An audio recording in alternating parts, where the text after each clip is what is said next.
Hi everyone, welcome to my channel. Today we have a guest speaker, Renee Emerson. She's the founder of Blossoming Through Books. She's based in Australia. Let's hear about the Renee's journey.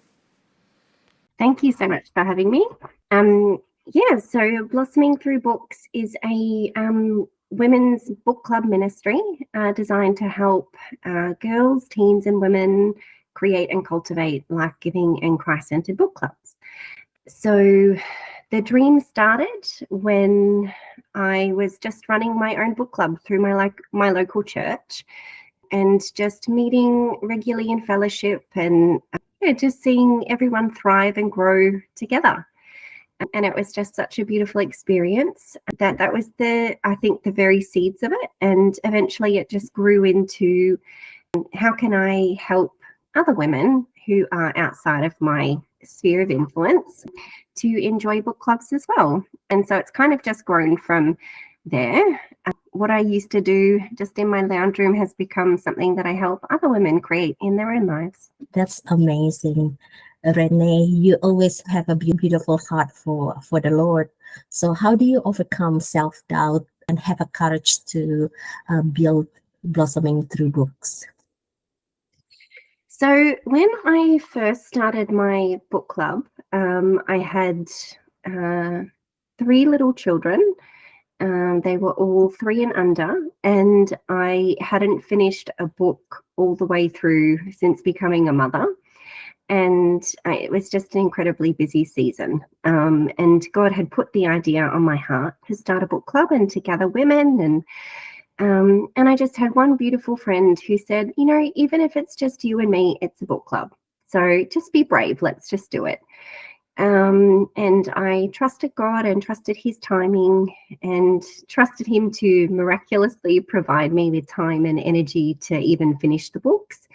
And he did. And so just seeing, the fruit of that faithfulness, starting off really humbly and small and just being faithful with those little steps, it's been a lot easier to trust God with the bigger things.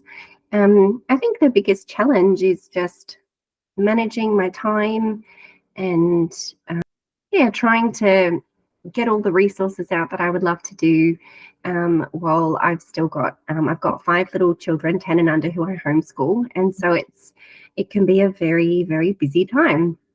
And so just juggling all the things while blossoming through books is a gift and something the Lord has given me. My family and our homeschool are my first ministries, and so I think sometimes the biggest struggle is navigating where I pour my time and energy into, and just remembering that everything has its ordained place, and blossoming through books needs to stay in that space, I guess. Excellent. When we ask and we being faithful in the journey, God is always provide.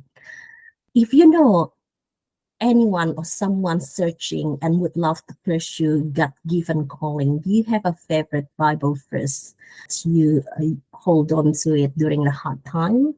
I have too many Bible verses to count that I have clung to over the years, but in terms of this ministry and the work God has given me to do in this kind of book club space, this sisterhood space, would be Matthew 25, verses 22 to 23. So this is part of the parable of the talents.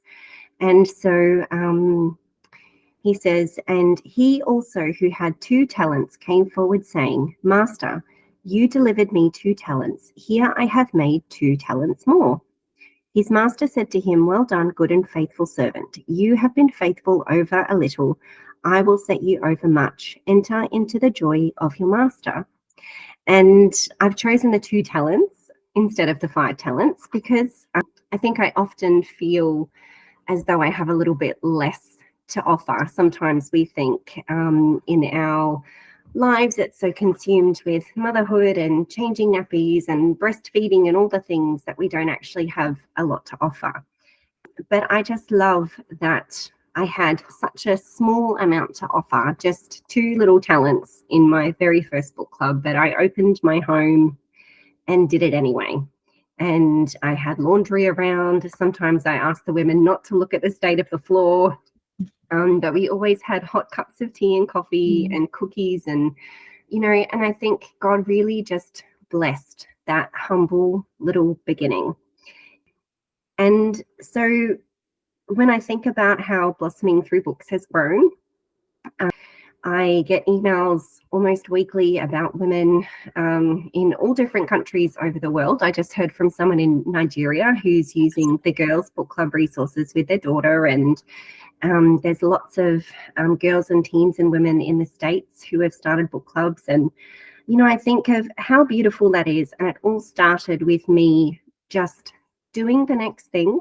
If 5 years ago you had have said, you would be running this ministry that, hundreds of book clubs have started and lots of people are using your resources, I would have thought that had sounded crazy. But I guess the slow progression of just wanting to be faithful with the little God gave me, and also knowing that He doesn't owe me anything. God doesn't owe me a platform. He doesn't owe me a space to share my story. I never wanted to be a leader. I was quite a reluctant leader. And I think sometimes God blesses that because He knows that I can never claim any of this glory for myself. It's all from God. It's all His wisdom and it's all His blessings. And so just doing the next thing and being faithful with that small little talent I was given each time has just seen it double and triple. And so I think I would, if I could say an encouragement, it would be just be joyful and be humble with your small beginnings. And it is just as beautiful and just as important to serve the people around you, whether it's just your spouse or your children or, your church family in a small connect group with 3 or 4 people, as it is to do, what I do. I actually don't see any difference. And I think keeping our heart postures focused on the Lord and what He's doing is really important. And when we begin to doubt ourselves, that's a really good time to take a step back and remember it's not about us. God is so graciously allowing us, to try and to bring our efforts and our love for Him and to, be a part of it.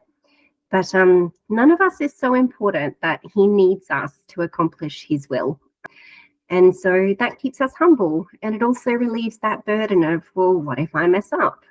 Well, thankfully, we're, it's God's work. And we don't have to rely on striving or ourselves to kind of see it through. Yeah, God will see it through. That's amazing. I was so blessed to hear your heart. And I'm sure other people who hear this story will be so blessed by it as well. It shows your humility, as your journey with God, your faithfulness. Thank you so much, Renee, for your time today. Really appreciate it. Thank you for having me. Audience, thank you for watching.